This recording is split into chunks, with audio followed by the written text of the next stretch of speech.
We live. We are live. And we live, baby. We in this thing. It's the chop up. Get it right. Chop up, man. You know, back for another week, man. It's the calm before the storm. Damn, that we can call this. Goddamn. Has it been calm though? Has it really been calm? Shit, compared to what's gonna happen tomorrow and the days after, it's gonna be considered calm Ah, comparatively. ah. I hear you. I will have to agree. We're gonna talk about it though. I concur. We're gonna have to. She said, Hey, Jesus. cause at this point we all know it's gonna take, you know what I'm saying, shit, at least till goddamn Sunday, Saturday. I mean, I think it's debatable. You know, I think Yeah, it may take longer than that. so. What a lot of people have said, it could be longer or shorter, right? There are a bunch of different paths to Joe Biden getting 270 votes Very quickly, actually. and very quickly. And Very so one of the telltale signs is if he gets like Mississippi, Kentucky, or like Alabama or something like that, then that's like a sure sign that he's gonna win. We got with Texas and how quick we get those results turned around. But then in some states where that, like some states like California, they've already started processing ballots. Other states, they don't get to start processing mail-in ballots if they have until tomorrow or until Wednesday or something like that. So it just all kind of depends. It's hard to say when we're gonna hear something, but we can see a lot of telltale signs as early as tomorrow, but nothing for sure until later. And we'll get into that, y'all. We're gonna get into that. We'll give y'all time to come on in here. Make sure as y'all come in, y'all say what's up to the crew. Everybody on Facebook, everybody on YouTube. You know what I mean? We are across the different platforms. We on Facebook Live right now for both the YouTube, for the Chop Up. We on YouTube at the Consciously, and we on YouTube at the Chop Up Show. You know it. What's up, Nico? We in here. What up to Nico? What's up, Deja? What up, Deja? What up, Sister Sarah? You know what I'm saying? We building up. Shout out to Sacramento, California. You know what I mean? Hey, that's my little sister. Deja. Yeah, Deja. What's her sister? What up, little sis? We in here. We in here. We'll give it time. We'll give it time. Hey, Damo, who's the person on the left? Is it me or you? I don't know. I don't know. Well, I guess I would be the person on the left. Yeah, you on the left. Yeah, I'll be the person on the left. Who is D-Rock? Who's you? Who's you, D-Rock? See, I don't know. See, because I don't know how they see it. I don't know how they see it. Look, here the names. This is everybody right here. It's everybody right here. Y'all come on in. Make sure y'all like the video as y'all come in. Make sure y'all share the video as y'all come in. Very interesting conversation for niggas tonight. As we prepare for the election going into the new decade or going into the first year of the new decade. Going into the first year of the new decade. Who gonna be the new president? Who is it? Who is gonna be? Who y'all think? Is it gonna be 2016 over again? Who knows? Who knows? We're gonna figure it out. Hey, it's D-Rock, that's Damo. I think, did we clarify that already? Yeah, Damo. Hey, it's all love. D-Rock, my name is Damo, the political plug. You know what I'm saying? Are you not on Facebook? Your politics connoisseur. We are on Facebook Live. Shout out to Noel. We are on Facebook Live. Really? Hey, whichever platform y'all prefer, by the way. We get likes, views from the same stream, so it's all good. Pick YouTube, pick Facebook. We just happy you decided to tune in. So you cannot be in the wrong place. You are absolutely in the right place. But if you are willing to type in something else and you are at Consciously's channel, feel free to hop on over to the Chop Up Show YouTube. Yeah, y'all clearly already subscribed to that, man. So come on, subscribe over to us. Yeah. This is the Chop Up Show. Yeah. You should support the Chop Up Show as well. Both of these Consciously productions, man. Look, did that nigga just say David Ruffin and the Temptations? Is that what he just said? I ain't mean to come off as I did not mean. No, it's all good. We know who we are. We know who we are. We're humble. We're humble people. Yeah, right. It's all love. I'm gonna go ahead and share it, and then I'll bring us in. All right, man. Because I already shared both of my pages. Yeah. Because this Snapchat is important to me. I ain't even gonna lie. Make sure it's all good. This Snapchat is important to me. Happy Monday. Everybody's people still coming in on Facebook. People still coming in on YouTube. Happy Monday to y'all. I ain't gonna say it might be the last Happy Monday for a while, but you should hold on to this one, this feeling right here. You know, do something good for yourself, because tomorrow could be interesting. What's popping, Lester? All right, and that is shared. All right, I got that shared, and let's go ahead and get into it. Get it started. What is good with y'all? I am Damo, the political plug, and this is the Chop Up. Welcome to the day before maybe disaster. Maybe. Who knows? Maybe right. I am here with.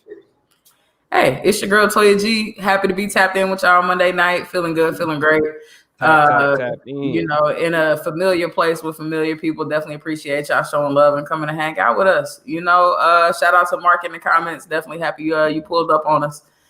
I'm just hoping y'all doing good. That's it and that's all. That's it and that's all. Who else in this thing? Oh yeah, and it's your boy George Lee, aka Conscious Lee. Don't forget the Lee. I can check it out at georgeleespeaks.com, man. I got this little virtual gig. I got this little virtual going for the low for y'all as well. You know what I'm saying? Workshops, facilitations. George Lee. Hey, yeah. Shout out to the Lost in the Sauce lecture series. We got the introduction part 1 and introduction part 2. The unconscious consciousness of racism and the unconscious consciousness of trans homo negativity. You can find that on YouTube. You know what I'm saying? On at the Consciously YouTube. And we here to make sure y'all straight. Definitely. You know what I'm saying? It's a lot of shit that's coming up. It's ironic. Can I say something real quick? It's ironically, you said you here to make sure we straight after talking about a lecture about. Oh, right. It's just the irony. But I'm not. Well, I mean it's a process. It's a process. We're all students, always learning. So I'll go ahead and take a step back, rewind that. Hey, we just here to make sure y'all good. Yeah, it's a lot on y'all mentality. It's a lot on y'all mind. Especially with this election coming up and everybody feeling like it's so damn important, me included, as well as my co-host. So I think it's important though that we talk about the things that matter first. Yeah. As we get into the Snapchat. Politics. That's all y'all people want to talk about. But let's go ahead and put it on the table. Put it on the table, man. When do you put up or begin to start celebrating Christmas? That's a question to the chat. But I'm also talking to my co-host. You know what I'm saying? Now, for all the hoteps out there, like, brother, we don't ever celebrate Christmas. What you mean, that white man? Huh? This part ain't for you, then. Right. Hey, go ahead. You know what I'm saying? Go ahead and mute us out real quick. This is for those who still engage, who still participate in the system. Sometimes in ways that we engage the holidays, absolutely, with the families and whatnot. So if you are for us to still take on these old European pagan holidays. You know, man. Yo, so when do y'all put direct decorations up? George, you had an interesting engagement with that. Yeah. All that shit should happen the day after Thanksgiving, man, or the night of Thanksgiving. You feel me? Don't be like my wife. And the day after Halloween, you talk about putting up trees and shit. Like, baby, listen, you want me to look at this Christmas tree for 60 days? For 60 days? No, and then it'd be 60 days, and then it'd be the same people put it up so early and don't be quick to take it down. It's up past New Year, and now we a year 80. I mean, we at day 83. You know what I'm saying? Right. You trying to figure out what you're gonna do for Valentine's Day, but first you still got to take down the tree. Like, that's the bullshit that we talking about. And it's funny that y'all say that, because me and the missus was having this conversation. And George, this is the logic behind that, bro. The reason why you do it as early as possible, like November 1st and 2nd, is so that you could maximize the time that you get to enjoy the decorations. The longer you have the decorations up beforehand, the longer you're able to enjoy them during the holiday, man. I see this as a way for me to be caught up in the capitalist psychosis to buy up a whole bunch of Christmas presents and things like that, man. And I don't do that. You feel me? You know what I'm saying? I got a 4-year-old daughter. My wife trying to turn out already to have her screaming Christmas. Listen, man. Listen, don't do that. Yeah, I mean, I look at it like this, man. Go ahead, Toya. Go ahead. Well, no, I believe it's excessive. I didn't grow up in the house. My mom does a lot of stuff in the community for the community. So I ain't gonna lie. A lot of my Christmases I share with half of Kansas City because she was always doing some toy drive, always doing some coat giveaway. Shout out to them community leaders, man. You see what they do to their kids? Huh? I said, shout out to the community leaders. You see what they do to their kids? They bring them. They radicalize them. Right. I got a bone to pick with the city of Kansas City. That's a whole different topic. You know? Right. They be doing some real shady shit to a young lady out there on her grind doing some activism out there, but that's separate, right? So anyway, I used to share Christmas with Kansas City anyway. So it wasn't no time for no trees and presents and lights and stuff like that. You wake up 25th. Hope you have a good day. Here's a couple things for you. See you next year. You're doing a great job. You know what I'm saying? Like that was usually Christmas for me. That being said, I always like my sister's approach to it, which was a few days before Christmas, house would be naked, look completely normal. Somebody would go to bed or something. No, she usually actually did this on Christmas Eve. Me and my nephew went to bed with no decorations. We woke up and it was the North Pole, like for real, like decorations like crazy, like one day.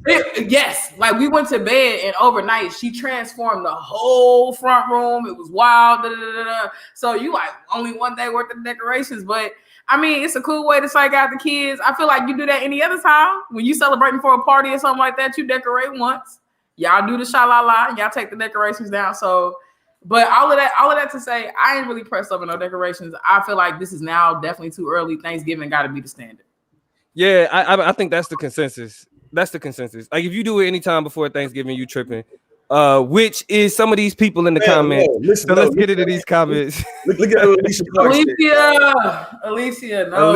Now, shout out to Risha. Shout out to Risha. The homie said Thanksgiving, where she makes sense, but you get to Alicia's ass. Makes sense, man. November 1st. She's already started watching holiday movies. Already. She's already been on what's the Hallmark channel? And I already put in the Mariah Carey Christmas. I already played some there Ariana Grande Christmas, and put on some in the Gucci Mane Christmas. Then I already watched the Christmas movie. The Gucci Mane Christmas. Gucci Mane Christmas. The Gucci Mane Christmas, bro. Mark says the day after Thanksgiving. He makes sense. He said it's a tradition in my little family to put up decorations day after turkey, which is respectable, right? You preparing because you at least paying respect to Thanksgiving. If you start celebrating Christmas before you celebrate Thanksgiving, that's disrespectful. That's disrespectful. Now, it's not like we respect Thanksgiving as a holiday anyway, fucking colonizers, but still, you know what I'm saying? We talking about participating. Who else we got in here? Nico said I'm Jewish, so I get a pass. Straight up. And y'all Hanukkah, you celebrate that for a whole week. So y'all got it made in the shade. Definitely. You know what I'm saying? And then let's just say if you turn on music choice R&B, they've already started playing the Christmas songs. I want to let y'all know this. Mariah Carey said after Thanksgiving. Look it up. And she the queen of Christmas. I mean, somebody tell me I'm wrong. Hey, my bad, Mr. Clark.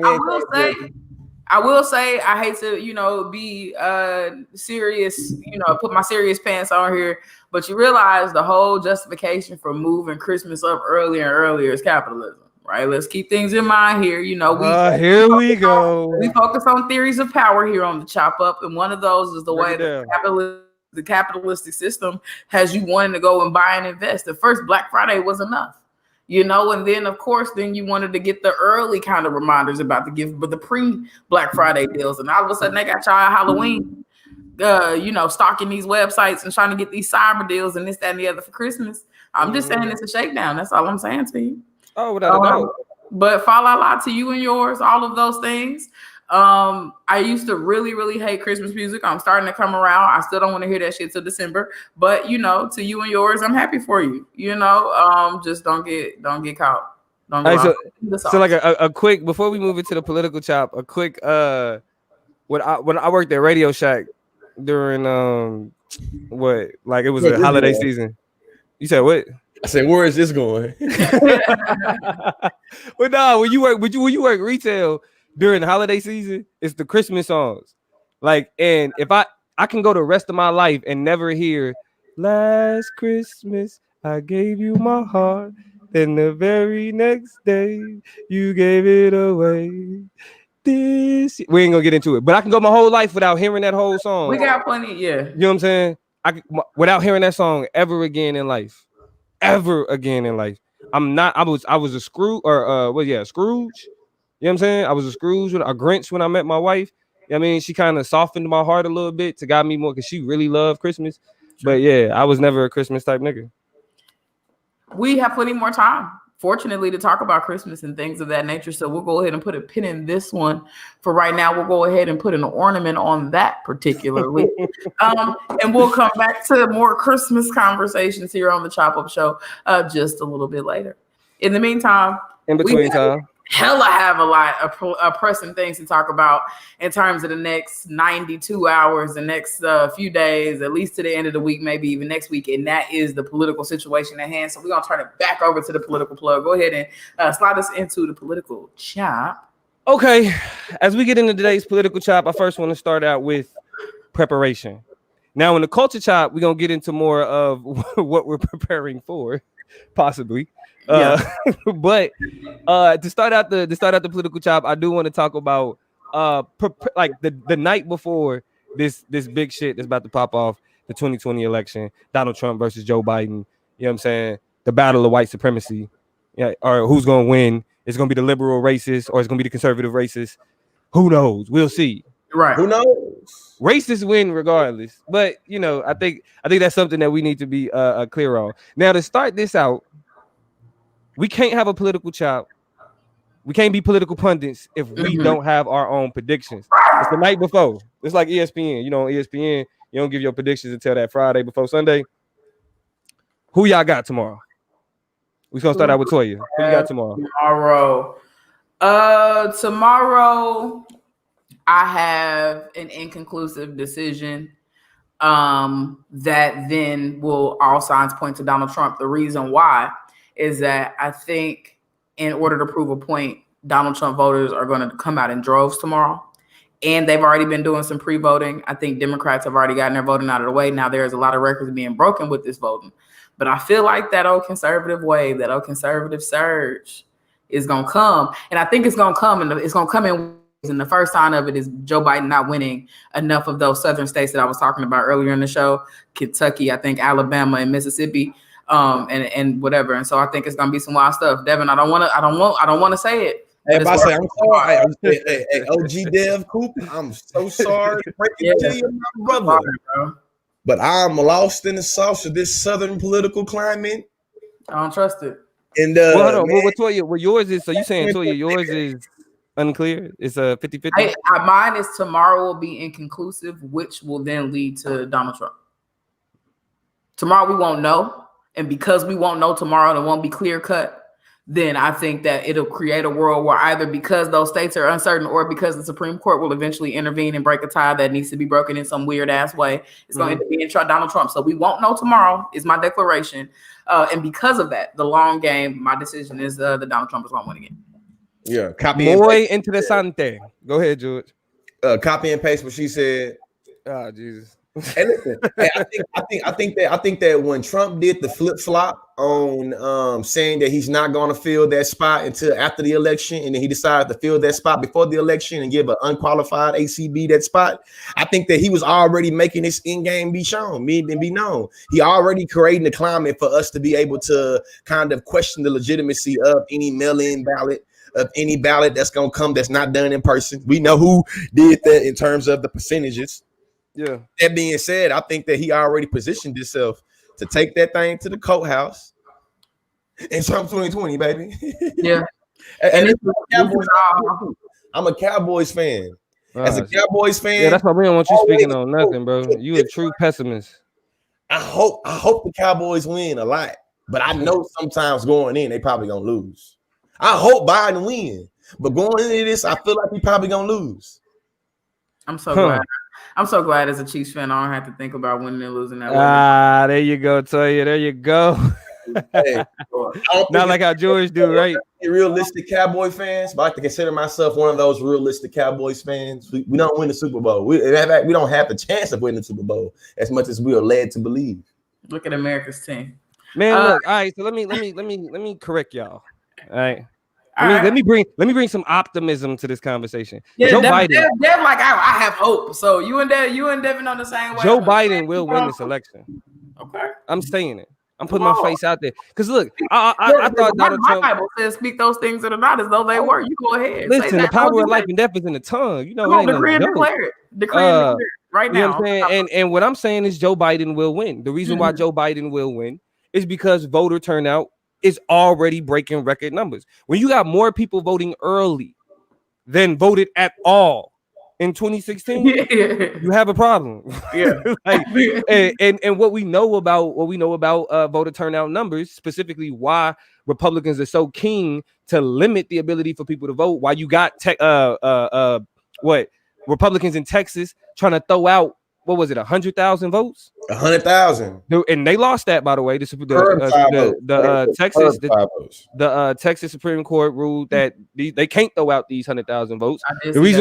The reason why they want to do that type of shit is because they know that when a lot of people vote, they lose. Period. Voter turnout was crazy with Obama. He won both times. Obama was the first president to win an election without winning the majority of the white vote. That means that ultimately, when you have a lot of people vote, a lot of people typically tend to vote Democrat. Now, in this instance, when we're dealing with Donald Trump, I think this is something that's crucial. Donald Trump has pissed off a lot of white people. It may not be the white people that we see him associate with. I mean, because it's hard. It's hard to differentiate white people from white people, right? Understandable. But hey, Damo, that's racist, Damo. Being racist to white people, Damo. The truth will be told about college-educated white women because they seem to be the one political group that has the largest sway from their inclinations from 2016 up to now. They've changed the most and the most kind of largest numbers. We've had the kind of elderly population kind of sway and teeter back and forth and not necessarily be overwhelmingly clear, but college-educated white women are in the mix. So we're going to see if they trying to right their wrongs from 2016 or whether we're trying to look a little further. Now, as a part of that though, right? A lot of what Donald Trump that was able to hang his hat on was people saying we should give him a shot. He's not a real politician. Hillary's a career politician. We've seen what career politicians do. That was a lot of his rhetoric. He ain't got that to lean on no more. He sucked as a politician. Donald Trump was a terrible politician. He did his job terribly. No, and in a lot of ways became like a caricature of the worst type of politician. You know what I'm saying? Like you went from not being a politician to being like the exaggerated version of what we thought politicians were. Right. Like we already thought they were mediocre white men overcompensating for shit, already kind of weird, probably white supremacist, hella racist, capitalists only care about money, like and all those things.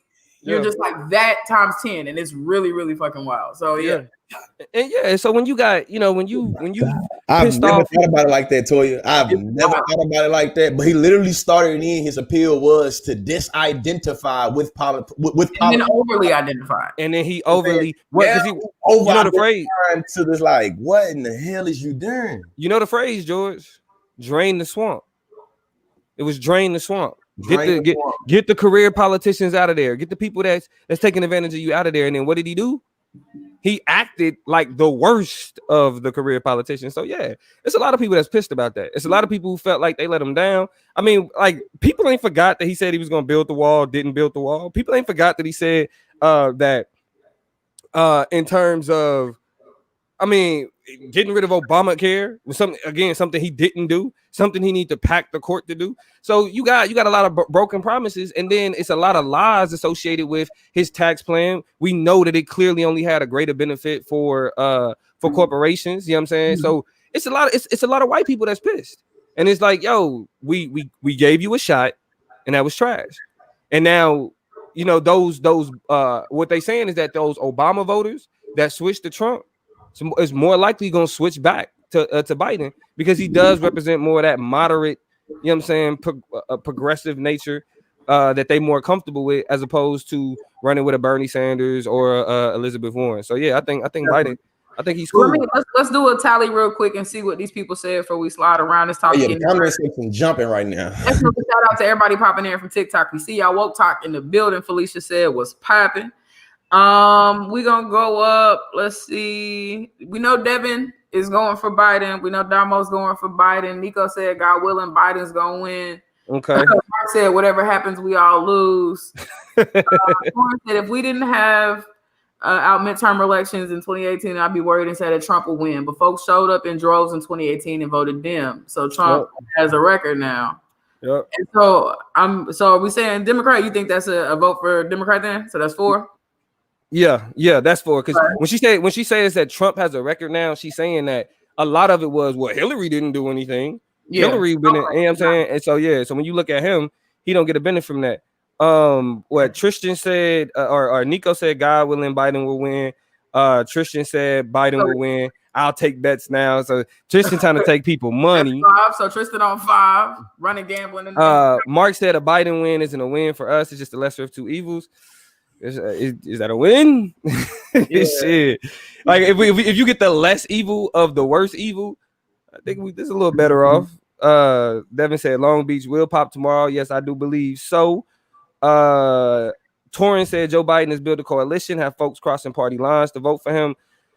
So it's looking like I do kind of see it on a national round, but I think that a lot of the news I be watching sometimes, I be conscious of how liberal it is or how left leaning it is. Exactly. You got to. I think that because I know that's the reason why I have to I feel I have to always account for that in how I think the end result was going to be. Yo, right. I didn't have my brain tricked by Twitter too many times. Like, you got to remember, this is damn Twitter number 1. And 2, you have curated, designed, manufactured the things you want to see and eliminated the shit that you don't. So I have no idea what white Twitter look like. And every now and again, some shit will pop up from it and it confuses me. I don't understand it. I don't get it, the context. When they were trying to talk about which Chris was the good Chris, but one of them was like a white supremacist or something. I was like, over my head. I know all their names are Chris, but beyond that, differentiating between the Chris Pratt and Emmett Smith to make a decision. It was confusing. So I try not to even get in the mix with them people and what they got going on, honey. All I know is that we got a decision to make one way or another.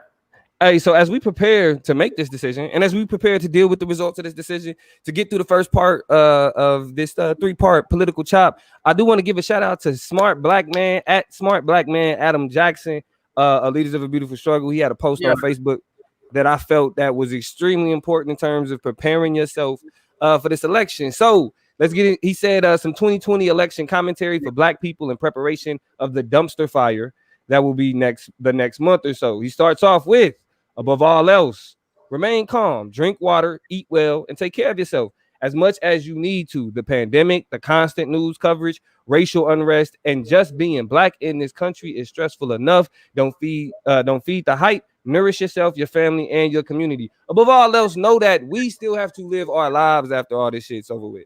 Remember that. You know what I'm saying? Second, if Biden wins, while I'm sure all of us want to do a victory lap if Biden is victorious, I would suggest something different. Democrats, especially in majority Black states and cities, have been complicit in structural racism over several generations. We must focus on ensuring that we don't give Democrats a pass just because Trump is out of office. If Biden wins, yes, it's a victory, but it's now a new fight. Let's remember that. Biden wins, it's a victory over Trump, but it's now the fight is against Biden. Remember that. Two tasks. In that first 100 days, by the way, he has a lot of lofty goals for things he said he's trying to do. I'm really curious about how many of those things will directly impact Black people who have made a very fortunate decision to go ahead and support him, despite what we see to be the obvious thing. And let me say this: if you have come over here from the Conscious Lead channel, we are from TikTok. You can also go to our YouTube page at the Chop Up Show on YouTube. Make sure y'all subscribe over there, and make sure y'all hitting that like button on the video. Make sure y'all sharing the video just so we can see that we can. We can go ahead and get niggas up in the ranking. You know what I mean? Now, this is the crucial information. If Trump wins, which it's a possibility. I think that Trump might win this thing, man. Let's see if Trump wins. Y'all agree with me? What y'all need to listen to right here. Yeah, this is what niggas need to listen to. Yeah. While his presidency is an existential threat to many different groups, Black people included, which means he is a real threat. This isn't, they the same thing. Trump is a real threat. This should be a signal to our community that we need to build the institutions to create political power for us. I'm slow. It's all right. Nah, this is Jameson. This is a little bit of whiskey. For us, the presidency is the face of the man. Why you do that? You see how that's the capital U.S. empire? That ain't us empire. All right, man. You know what I'm saying? The presidency is the face of the U.S. empire, regardless of party. We need the power to improve the conditions of our community. All politics is local. Black power defeats white supremacy in all its forms. Remember that. He can do that, but that's just evidence that we need to build our own institutions that can carry out the will of the Black agendas across this country. This is extremely important, though. The ensuing white people beef. Let's make this clear. The courts will likely be intervening in this election decision. Unless either candidate wins in a complete landslide, it's bound to happen. Be clear, though. That's white people beefing with white people over white power and white political control. Preach. Mm-hmm. That's a word. That's white on white violence. White on white violence. Not get into that. They ain't got none of you in there. White on white violence ain't got nothing to do with us. That's they shit, right? This country is a plantation, so slave masters arguing over who runs it should not be where our energy goes. The election is finite. It will eventually conclude. We will never get what we need as a community if we thrust our hopes onto one election. It's a fact. And the last part is what's next. He's saying, Adam says that's the wrong question. The question is, what should we be doing as a community to change our conditions? The answer is that we need power. We need to build institutions and ecosystems that do not rely on white people or mainstream white institutions to thrive. We need control over what happens in our community. One presidential election does not change that. This will end. We have to move on eventually. I thought that was extremely insightful in terms of understanding what this election is looking like. What did y'all think? I agree for all intents and purposes. I think in a lot of ways, this kind of strategic placement of these types of conversations is better than an Ice Cube popping up out of nowhere. Like, okay, here's what we want and here's what we're going to do.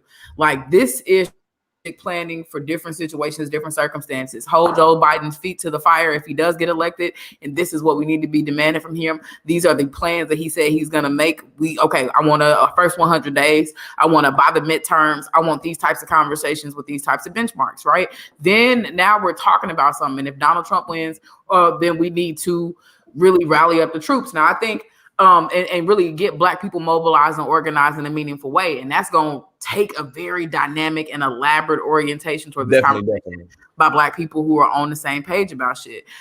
Christopher's comment is interesting here. He says we can't build these institutions without political support. They always find a way to bomb our shit to the ground. And so that does, I think that part I'm curious about, because I do wonder, if money is that political support, right? Is it political support or is it financial support pooled and strategically used to build shit that can't?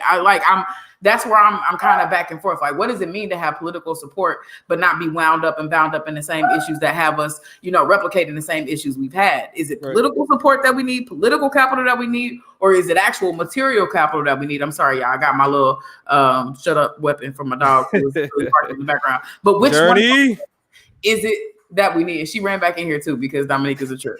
But this is a question that we have to answer is on our way up. What does it mean to build at this stage? And where do we start? More importantly, because do we start politically or do we start organizationally and structurally and with money so that we can get into conversations and get the attention of people who need to be like, hey, look over here, right? We really got to figure out where this is supposed to start for us, regardless of who wins or who loses. Yeah, and that's the part that I liked about how he kind of framed what's next. You know what I'm saying? In terms of, it's not really what's next. It's what we should have been doing. What we should already be doing. Yeah. You know what I mean? And I think that to me, the prioritizing of kind of that emotional intelligence, get your mind right, make sure you drink some water, make sure you eating, you know what I'm saying? Make sure you kind of protecting your own peace. Because right now we know there's going to be chaos. You know what I'm saying? We know there's going to be a lot of disgruntled, hurt feelings. It's going to be a lot of uncertainty. And I think that we should already go in understanding that's what's about to happen. So I think that instead of being caught up in these media emotional roller coasters, they're going to be setting for us to hop on and ride. Yeah. Say we don't want to ride them things, man, and just see what's gonna happen at the end. And at the end result, we understand, regardless of who wins, we have to hold accountable whoever's in power, whoever gets to control the levers of the levers of power. So I feel like whether it's Trump or it's Biden, we're still gonna be being critical on who's in power. But we know that if Trump wins, you know what I'm saying? Shit, we know that it's gonna be a whole bunch of, you know, galvanizing, unapologetic white supremacists. I don't give a fuck.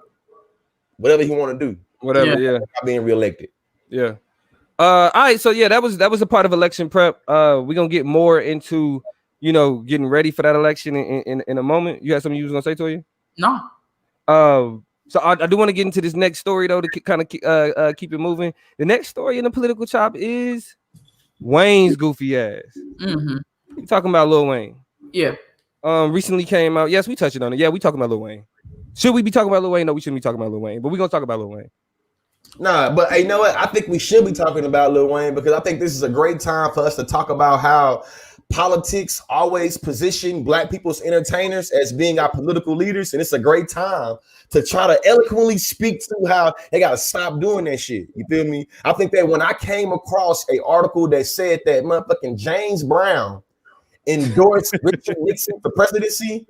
No, I really came across this. I'm talking about really came across this. No, it don't surprise me, bro. I think I heard this before too. I heard this before. To me, it gave so much credence to Malcolm X's words. But y'all, here's one thing. I will say this. I'm gonna say this. Hold on, tell you. Yeah, go ahead. Because we, for those who don't know, if you ain't heard, yeah, Lil Wayne has came out in support of Donald Trump. Mm-hmm. Not only has he came out in support of Donald Trump, he's met with Donald Trump. He put out a tweet affirming his platinum plan and voicing his support, making statements like he actually took the time to listen and all of this other silly ass shit. So Wayne, literally the mixtape god of the 2000s, is a Trump supporter. Yeah. What would you about to say, Toya? Oh, you know, nothing. Well, not nothing. I think the thing that I think about the most when we talk about niggas getting behind wild white people shit, I ironically think about Joe Biden. And the reason why is that, you know, one of the things that he points out when he talks about his issues that he had with the 86 and then subsequently 94 crime bills was that he had the support of black leaders, right? He's like, I messed up. These were bad decisions. In hindsight, this was messed up. But the NAACP, the Black Congressional Leadership, I forget the name of the organization that Cleaver is over. He had support of black people that was like, this is a wave. This is a groove. We think we should do this. This is tearing up our communities. This is really tearing up shit. And so whatever. Now, I will say, I think context matters. And when you look at the way that drugs ravage the community, when you want that type of thing eradicated, when you want problem solved and people back in their homes and people to get, you know, not be addicted, that's completely different than you being financially and capitalist motivated. You know what I'm saying? And you thinking about your bottom dollar and wanting to make money off of some Trump policies. I just think that's some lazy shit. So I will separate that context there. But I will say, you know, we do have a weird history as just it's somehow jumping behind the wrong people at the wrong times and really kind of trying to jump behind their strategies. Now, I gave up on Lil Wayne a long time ago. Long hair, red bone. I gave up on him when he talked about the cop that saved his life and why police can be good still. I've been kind of moved away from Wayne and I feel terrible about those things. Specifically when he got on with Skip Bayless and Shannon Sharp, they asked him had he experienced racism, and he looked them in their face and said that he thought that racism was over, and he thought that him having a whole bunch of white people at the front row of his show was an attestament of racism being over. I knew I was done with him then, but then listen, he backdoored and had an interview with Nightline, some shit. I think it was Nightlife or some shit. Nightline. Yeah, Nightline, right? Nightline. He had it. And the woman asked him about his thoughts on Black Lives Matter. And this nigga said, I don't know about Black Lives Matter. I know my life matters to my hoes, though. He literally said that. And it was like, all right, nigga, I'm done. Yeah. And you know what? This is the thing. I feel like what's frustrating about that is, you know, it's because we hold these people in such high regard. Like when we talk about our culture now, I'm not going to put Wayne in the same category as Ice Cube. Ice Cube got caught up in trying to do some, you know what I'm saying, some decent shit, and it just went, you know, he was used. Ice Cube was used as a Photoshop. You know what I'm saying? Or I said Photoshop, photo op. Wayne, I mean, even 50 Cent was like, fuck Donald Trump. I just don't want to pay more taxes. Yeah. You know what I'm saying? He posted some pro Biden shit today too. Like he been right. Like, So niggas is throwing away 50. It's like, nah, not even 50. Really, in terms of like black icons and really people stepping, Wayne is really the only one that's like, nah, yeah, like I support what Donald Trump is. Well, Wayne and Kanye. But they the only ones really stepping up, talking about, nah, I support this. I said icons, bro. I said icons. Yeah, you're right. Yeah. Like, I'm talking about people who matter. Don't bring up no Little Pump to me. I don't even know a Little Pump song. You know what I'm saying? Gucci gang. Yeah, I mean, yeah, and Cole, and, you know what I'm saying? History. Well, look, we ain't gonna talk about how Cole ripped him and then gave him an interview. But ultimately, it's like what you was alluding to in terms of, you know, what these people represent. You entertain us. You don't speak for us. Yeah. Unless you saying the shit you're supposed to say. Unless you on code.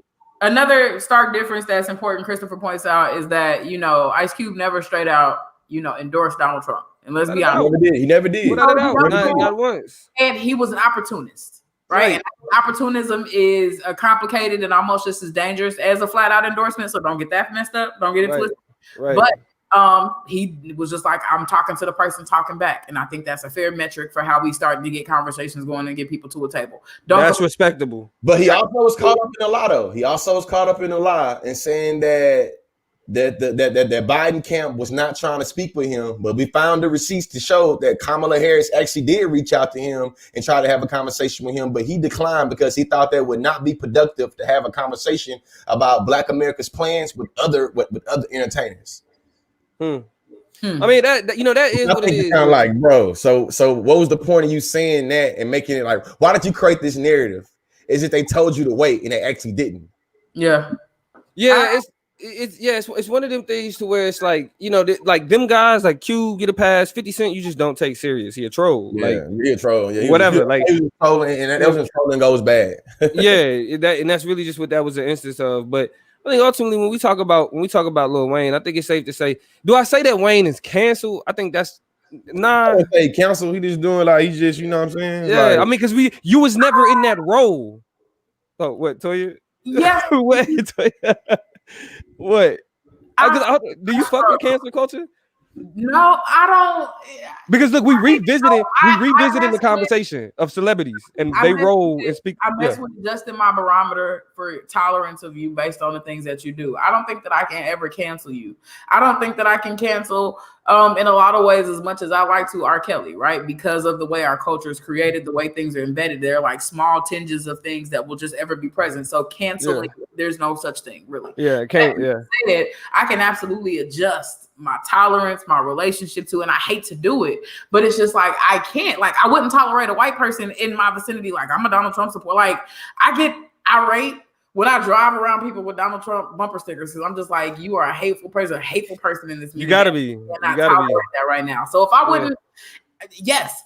If we're willing to stake our personal relationships on people who are like, I'm a Trump supporter, because I don't care how much you talk about his financial policies, that means you are okay with the race. You are willing to justify it. You're willing to dismiss it and look over it. You're willing to say that it's not that big of a deal. That's not a deal breaker for you. So that's your character on the line. And I don't need his music that bad in my life.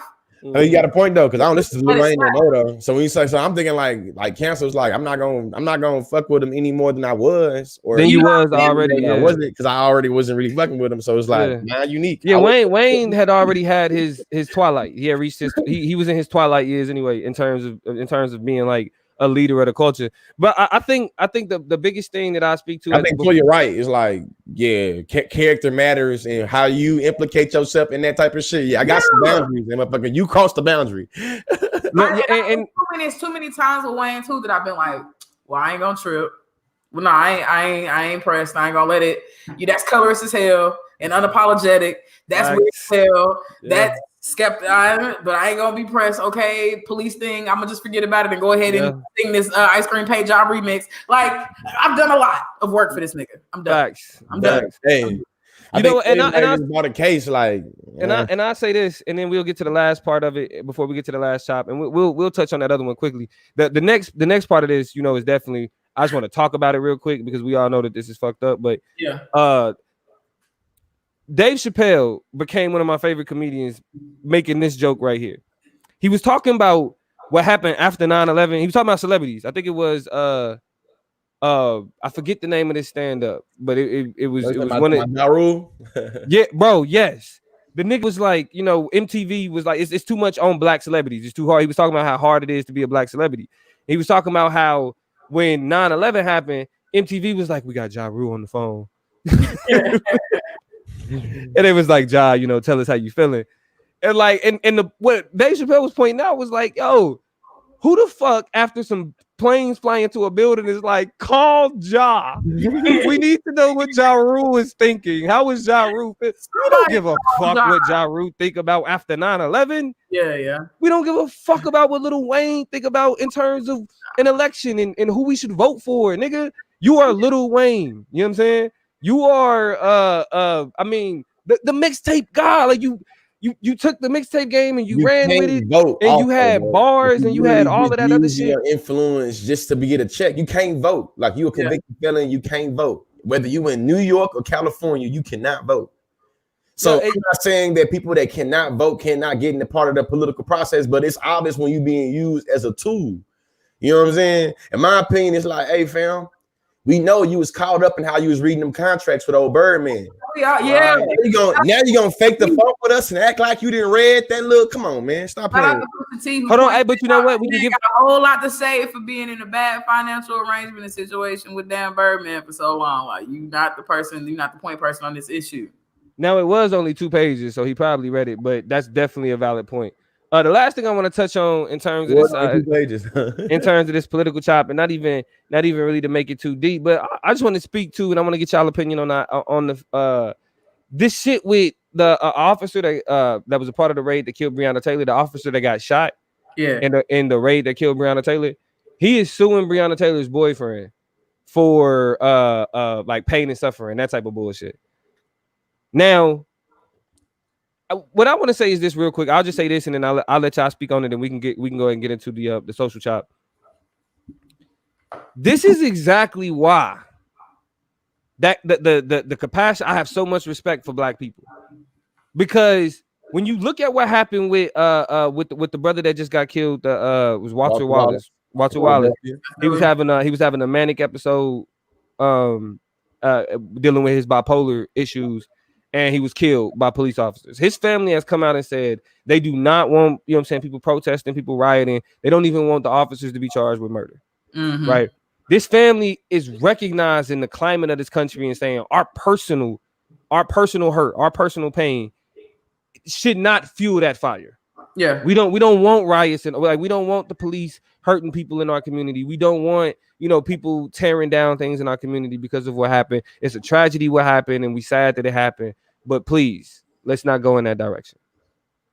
While we have black people behaving that respectfully, on the flip side, these officers, the caucasity associated with their mindset, that after you take the life of this man, of the woman that this man was laying with, you then sue him for pain and suffering of him shooting you when you intruded in his spot. If that is not a textbook definition or a textbook example of white privilege, of just the caucasity of white people. And if you ain't catch it the first time, yes, I'm pointing it out. Caucasity and audacity is shit that white people do that nobody else would think to do, because ain't nobody else got privilege to even think that shit could fly like that.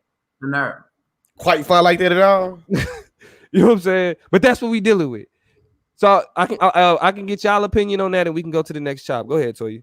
I mean, it's hard to have an opinion on something that's so cut and dry. It really hurts me that black people consistently go into most situations with a heart of compassion, and mostly it hurts me because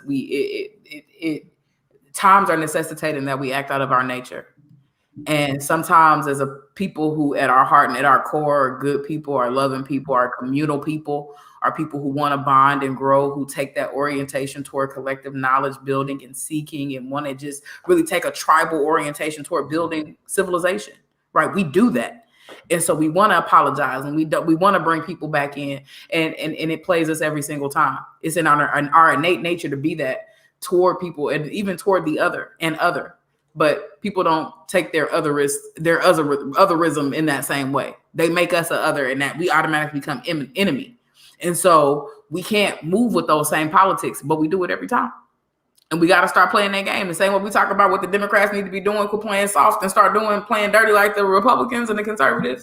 It's similar to how Black people have to start really getting in the mix. And that's why, I mean, I understand, your family, and they don't, the family doesn't want uproar and outcry and uprising. What you want don't matter. I'm sorry. See, hey, I see it as them saying that to protect themselves. That's how I see it as them saying that to protect themselves. I know how Philadelphia can get down, and they recognize that they can become targets of police violence or literally just targets of anybody if they can be seen as, oh, it's y'all pain and suffering that's being used to fuel all this burning shit down. So we're gonna come and kill y'all and lock y'all up. That's what I think comes from that sentiment of them saying we don't want y'all to do X, Y, and Z, because they recognize how they can be held accountable for the pain and suffering they're going through, and how their pain and suffering is kind of being used to fuel a lot of the anger and men sick and tired of what's going on in America. Almost make me think about being from Texas. You know what I'm saying? When Botham Jean got killed. That's the first thing I think about. And Botham Jean's brother hugged Amber Geis, whatever. Amber Geiger. Hugged Amber Geiger in the court. And how that was used to try to chastise other Black people by basically being on some like, you better turn the other cheek. And then the judge. The judge from the Amber Geiger shit. All of them, like literally all of them being able to use their Blackness to show how we can be forgiveness and how we can be passive, docile beings, to show our humanity, even when you whoop our ass, even when you do us wrong, showing that we can always, be passive, docile beings. And to me, this showed that we just put in that fungible state. Well, it's almost damned if you do, damned if you don't. Damned if I show you my pain and suffering, damned if I be silent on my pain and suffering, because either way it goes, you're going to do what the hell you want to do, how you want to do it. Yeah. It's a rough road. I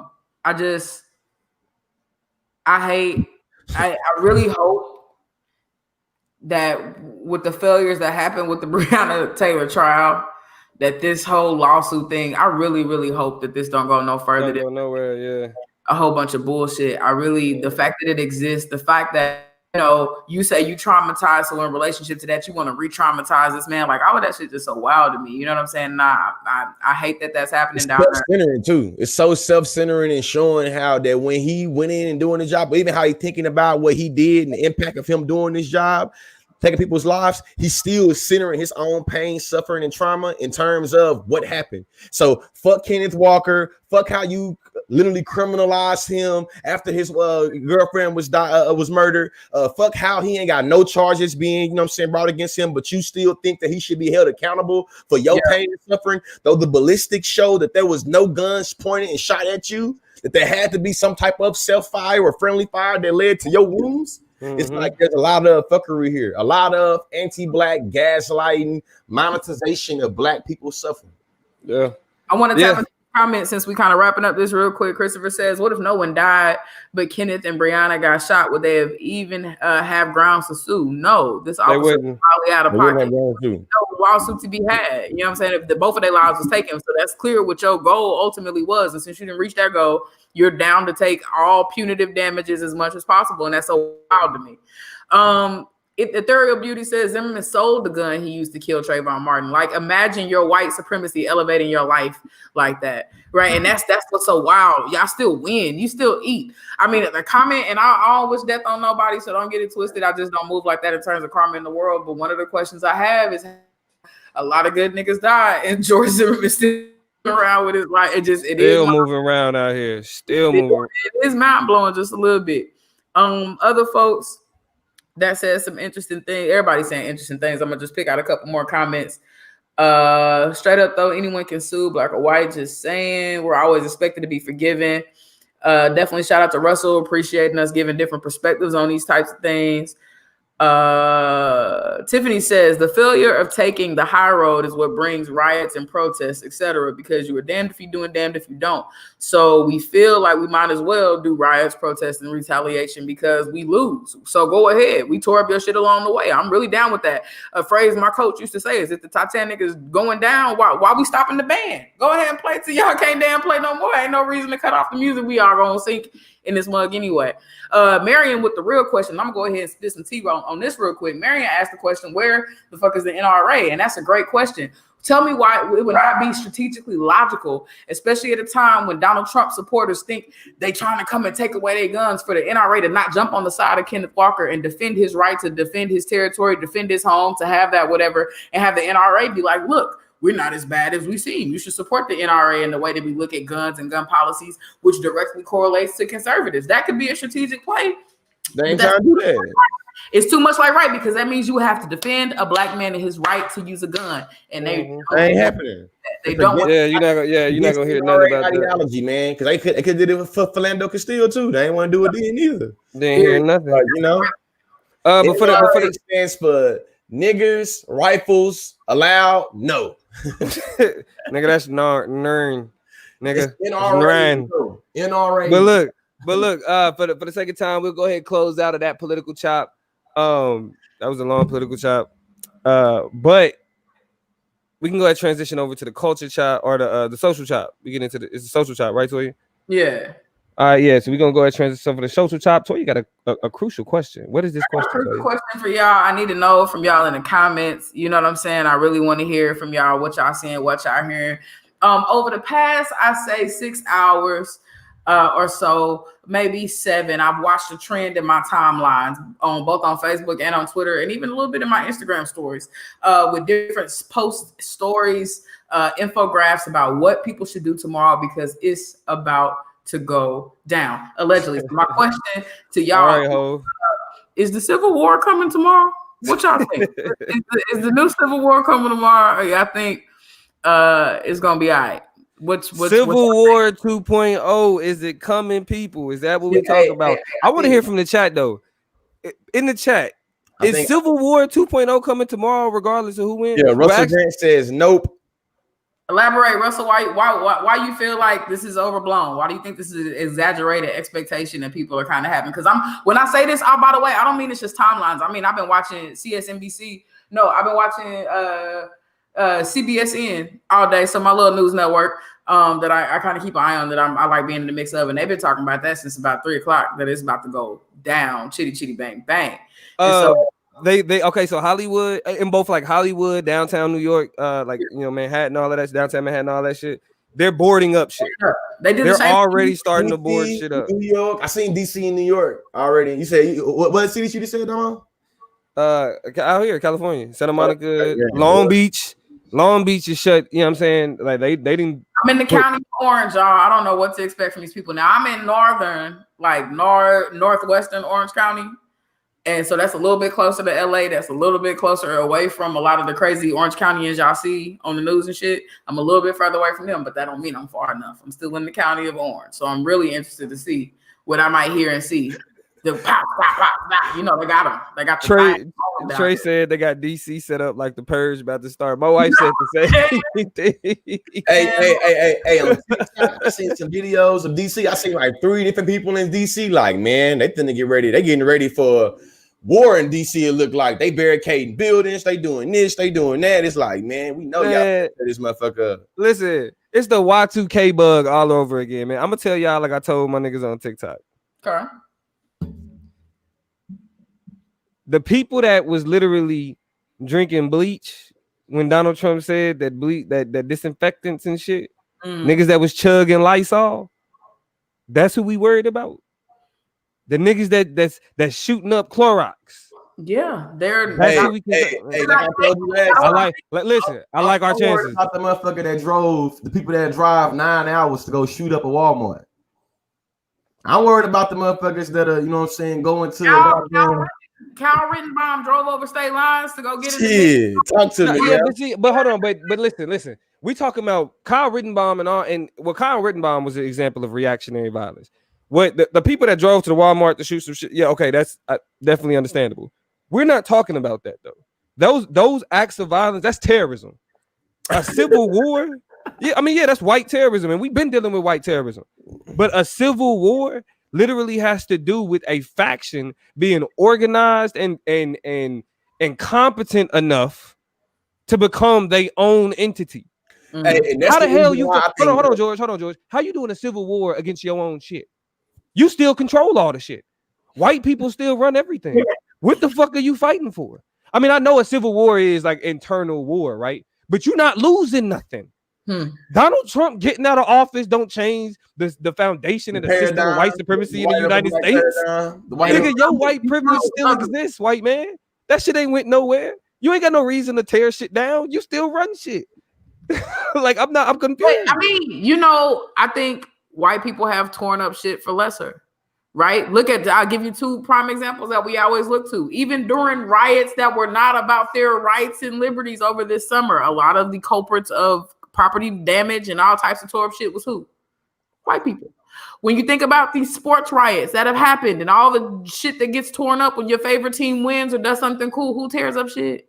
White people.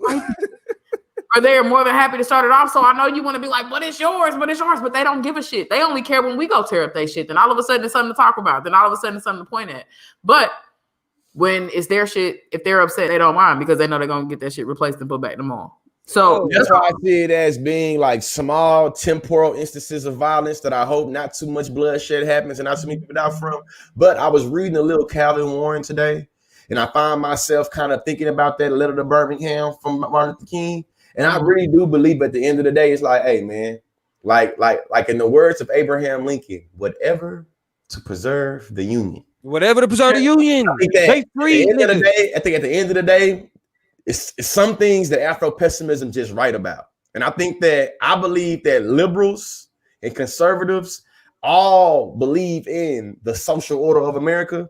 They might disagree in some instances how that order should be ordered, but they all agree to keep the Union intact, that America is the greatest country in the world, and that they want to make sure that, you know what I'm saying, that's how, like, you know, that is maintained. It took a time, and you feel me? Like, I mean, listen, I've never had faith in the FBI, but they've known about white supremacists being a threat long before CNN was talking about it. Matter of fact, I mean, it was years ago when they were saying ultimately, like, yeah, the new biggest threat to domestic terrorism is white nationalists. Like, we've known that for some years now. For quite some time. Yeah, I mean, at least 2008 is when I'm sure it started getting spicy. Nah, I probably take that back. I say 2011. Yeah. You know what I'm saying? Because 2011, 2001 with the terrorist attacks is when we really started to see just emboldened. Yeah. Bold ass resurrections of just stark, blatant white supremacy and anti rhetoric. And I say anti fill in the blank. From there, we start to go through iterations of anti-immigrant to anti-Muslim to anti-black. And it just kind of spins through. But that anti-language, I think, really started to take a stark representing and a recentering into our conversations around 2011. So, yeah, September 12th, 2011. Goddamn, to be exact. We've given our perspectives. Oh, keep going. Well, I was just gonna say, the one thing that, to be clear though, even though we are kind of like poking fun at the shit, there, like what Adam said, there does exist an existential threat when it comes to black people. So when Toya brought up the spike, or kind of like the attitudes, the racist attitudes that happened after 9/11, specifically towards, like, you know, Middle East people of Middle Eastern descent, Muslim descent, whatever. The second largest spike in hate crimes after that of 9/11 was the election of Donald Trump. Yeah, it was the election of Donald Trump. So I mean, that's still saying a lot. But with as much as that's saying, us when we talk about like the overall social order, racism don't look like what it used to. Old school racism, like that blatant, you know, white people run the world and we control everything, and you know, we need to be pure white race. That is a dying understanding associated with even I mean, even what you would consider the like regular racist white people.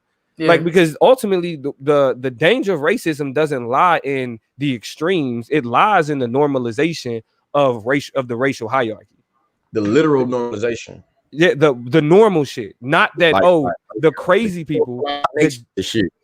Right. The danger of racism lies in this normalization. And so we know, I mean, what's more dangerous than Donald Trump getting out of office are people being, or specifically black people being kind of pacified by Donald Trump being out of office. Us becoming, okay with, okay, boom, we got Donald Trump out, Joe Biden in there. Okay, we good. That's more dangerous long term. Yeah. We may not be talking about specifically, white extremists doing crazy shit, but but the larger impact of law and order, the larger impact of white supremacy in the United States, that shit could lull us to sleep.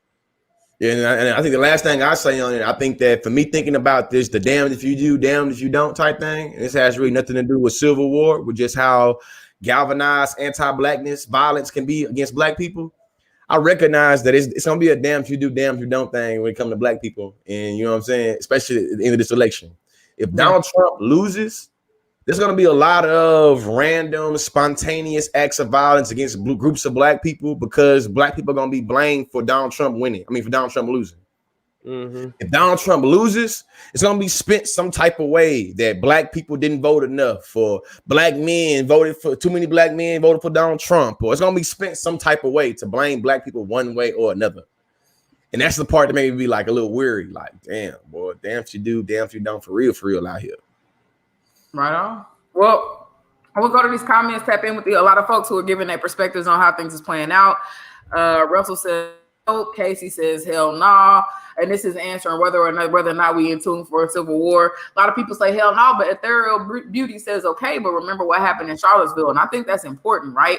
I don't know. I mean, and I'm scared because a lot of the dog whistles that I've been hearing from various groups and listening to news reports, is like we ready, as though there's been some internal dialogue against networks of white people who are ready to get some shit popping and back. And so I'm very interested in those possibilities, and I see examples like Charlottesville as the ability for something that is only slightly organized. Remember when the Proud Boys walk around with tikis and shit? It goes from being slightly organized to then all of a sudden taking off, and then you have somebody driving the car into a crowd, and then you have violence incited, and then you have various kind of riots and stuff like that. So all it takes is one precipitating incident, and all of a sudden things are in utter chaos. Tara says they ain't ready. Lester says we'll be okay. Ain't nobody built like that on either side, which is an interesting perspective. A lot of other people say no. Dylan says no civil war, but Trump might get the pull of Reich. I don't speak German consistently. Reichstag fire moment and seize power. That's what I'm worried about. Marion says hell no. Let's see. Ethereal Beauty had an interesting comment that I wanted to kind of get to. Yeah, I'll get back to it. I know exactly what you're talking about. Yeah, I'm looking for the comments now. Hold on. Well, no, here it is. A war requires two combatants. I don't think most people on the left are really looking for fights like that, but I worry how bold Nazis are out there.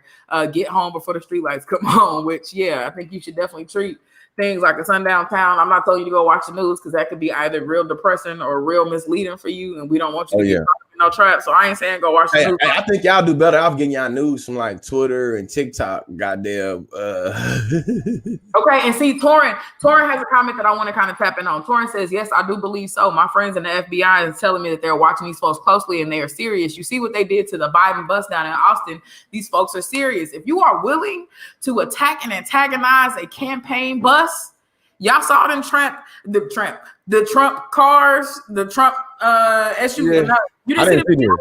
Bruh, it's in Texas. I know, yeah. They almost ran them off the road. Yes, almost ran them off the road. They end up hitting a staffer. So they actually knocked a staffer off the road because they was trying to ram the Biden bus, but end up missing and hitting the staffer. The whole bus with Trump supporters and pickup trucks with Trump flags and all. Like, it was wild. You know what I'm saying? So if you're willing to do that with the candidates on the damn bus, what the gall you must have.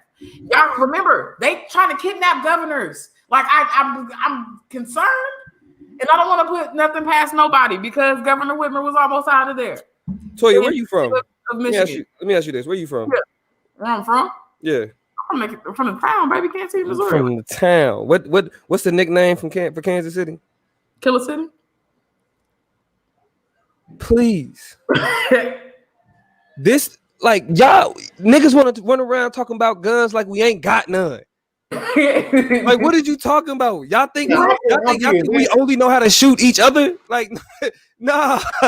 Niggas can come with that silly shit if y'all want to. If y'all want any reason to unify the hood, show up talking about y'all trying to shoot at niggas. Well, it don't matter. You can be from that block, from that block, nigga. Hey, y'all talk about Chicago. Y'all gonna be mad if them folks and that family come together. Like, let's be for real. Yeah, if anybody got anything to be scared of, it's white politicians or really politicians for any matter. But like, motherfuckers is too scared to go to South Side Chicago. Motherfuckers too scared to come to fucking Kansas City. Motherfuckers is too scared to go to Compton. Too scared to. So what's up? I mean, so like, what? Yeah, so it's like, really, what is niggas talking about? You know what I'm saying? Niggas is talking about is war zones and all these inner cities. Okay, bring y'all ass. Y'all talk about civil war, nigga. We clearly ready for it. Like, we clearly ready for it. All the time for practice. You know what I'm saying? Like, I mean, listen, I'm not spurring violence. I'm not trying to, you know what I mean? I'm really not trying to be on no violent shit. Like, let me not do that. But I mean, it's just this. Ain't nobody scared of them. Like, dude, like, yeah, like yes, they have that violence. They do the extremes that they do. The FBI is monitoring them. A bunch of niggas are. I mean, because we heard about the big shit with the was it Minnesota? Where was it? We heard about the shit that with the governor or the mayor. Yeah, Michigan. Michigan. Yeah, we heard about that, right? But it's other niggas getting arrested for other shit similar to that though. Like, we only heard about that. But I think ultimately, when it comes to, there's going to be these random acts of violence, that is something that we should be prepared for. And I don't want to undermine or downplay that at all. Like, these white folk are crazy. Let me repeat, these white people are crazy. But in terms of like a civil war to completely upset the balance of how the United States social order, no, it's not happening. Yeah. It's not happening. I mean, I also think it'd be hard to time, just in terms of logistics. Like, if you don't have the results, you can't really go chitty chitty bang bang tomorrow, nigga, because you don't have the results. You gotta plan that for another couple days from now, and it's gonna depend on whether or not you know what's going on before you can legitimately say I'm upset enough to start a conflict. So, we'll definitely see. All I'm saying is, head on swivel. Keep your necks up. I'm working from home tomorrow. I plan to leave to go to the gymnasium, and then I'll come back and be up in this thing. Just because I don't have time for people taking their victory laps in my neighborhood, and I know they might do it. So y'all stay safe and be mindful of what's going on around y'all. Regardless, so a couple of people asked some questions in here I want to get to. Some people said, "Are we going live tomorrow?" We might stay in touch with each other throughout the day tomorrow and see if see how it goes. States a breaking news live sessions. Y'all just be looking out for your notifications because anything is possible. Even later on this week, as we start to learn stuff, we always in contact, so we might just jump on here and have a quick conversation depending on how things are unfolding. Another question was, I don't know, there was a question that was specifically to me about have I ever heard of somebody. Beverly Johnson, I don't know who Kadish Gabriel is, but if you want to drop me some information, I'm definitely excited to listen to that and tap into what you're talking about. A couple more comments before we go.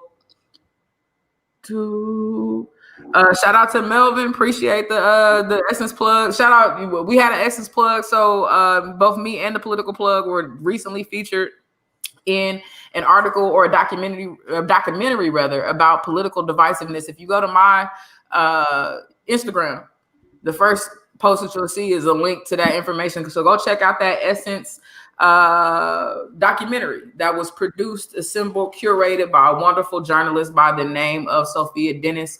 She held it down for Face the Youth, which is an awesome organization. So go to @ToyaG, go look at my first post and follow the trail to go find the documentary. It was definitely lit. And Melvin, shout out to you for showing love.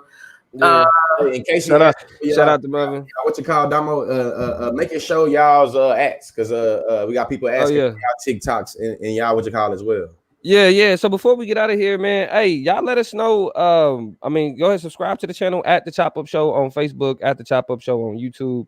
We don't have a TikTok yet, but you can find at The Conscious Lee on TikTok, and you can find me also on TikTok at The Political Plug. You can also find us at The Chop Up Show on Instagram. Toya got a TikTok too? Toya doesn't have a TikTok. We're not talking about Toya TikTok. We're not talking about TikTok. Y'all, it's a lot.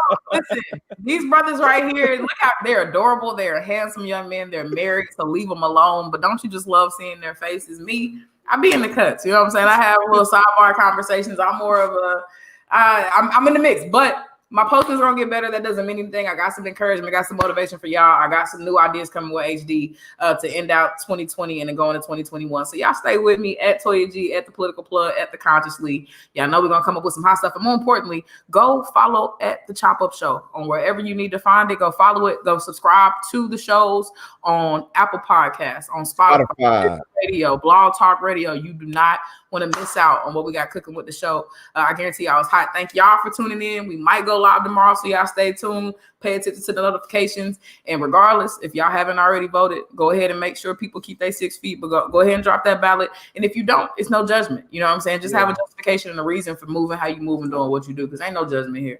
Make the decisions you have to, but get in the mix somehow and know why you're doing what you're doing. Know why you doing what you're doing. Last minute shout out to the Solar Vision Debate League on YouTube. If y'all trying to hear some niggas debate about all kind of shit, you can go to the Solar Vision Debate League on YouTube. I mean, yeah, we kind of already gave up. Hey, Spotify, we there. iTunes, we there. You know what I'm saying? Blog Talk Radio, we there. You feel me? We break up the episodes so y'all can get it piece by piece. Make sure y'all following us at the Chop Up Show on YouTube and all the rest of that. And then once we get everything else, it is what it is. Let us know if y'all like, hey, straight up. Let us know if y'all want us to go live tomorrow. The more people that let us know that y'all want us to go live, let us know. We have to do it. As asking us to go live tomorrow. I see a lot of comments asking us to go live tomorrow. I think I'm supposed to be going live with somebody. It's about somebody else tomorrow, but I think I can see what time it is. We already talked about George. We already talked about that, George. We already talked about that. Yeah, but I think that regardless, you feel me? Toya and you know what I'm saying, Toya G and Political Plug shit. You know what I'm saying? Maybe think about that. We might see what's up with y'all. With y'all. Because Christopher specifically says, and shout out to Christopher, always showing love in the comments, said we dope. But he's tripping. What he has said is, no, we don't need to go. We should stay on for 2 more hours. So on that note, we're gonna let y'all go because Chris is in the comments bugging. And Chris is tripping. He needs a nap. We all need to go to bed. I love y'all. Grace and peace. Center yourself. Protect your soul. Protect your spirit. Don't let this old world jump on it. I grew up in the church. Protect your peace. I always said, this joy I have, the world didn't give it to me, so the world can't take it away. Can't take it away. Take it with y'all and sit on that thing and just kind of don't let this stain. Remember what Adam said. Remember what Spark Black Man said. We got to have a plan after this. Hold on to your seats. Some shit is going down. It's going down. Stop. Hey, we love y'all. We out of here. It's the Chop Up. Chop up, y'all, man. Yeah, we out.